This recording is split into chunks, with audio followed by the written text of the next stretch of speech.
Sebanyak 135 imigran etnis Rohingya ditempatkan di Balai Mesraya Aceh atau BMA Kampung Kota Baru Kecamatan Kuta Alam Banda Aceh setelah ditolak masyarakat saat hendak ditampung di UPTD Rumah Sejahtera Ladong Aceh Besar pada Senin 11 Desember 2023. Ratusan imigran Rohingya tersebut sebelumnya mendarat di kawasan Lambreh, Kecamatan Masjid Raya Aceh Besar pada Minggu 10 Desember 2023 pagi. Amatan anteroaceh.com, ratusan imigran tersebut ditempatkan sementara di belakang gedung BMA dan turut dikawal oleh Rapi Banda Aceh serta Satpol PP dan WH Aceh.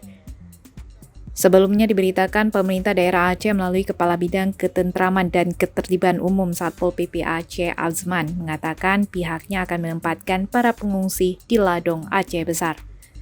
Di saat yang sama, pihak UNHCR dan IOM juga telah menunggu di tempat penampungan tersebut. Menurut Azman, tidak ada penolakan warga di penampungan sementara Ladong karena gedung tersebut merupakan milik pemerintah. Namun faktanya ketika petugas hendak mengangkut imigran Rohingya ke Ladong, masyarakat setempat telah berjaga di depan gedung masuk untuk melakukan penolakan. Akhirnya sebanyak 135 imigran Rohingya itu kembali ke kota Banda Aceh dan ditempatkan sementara di Balai Mesraya Aceh.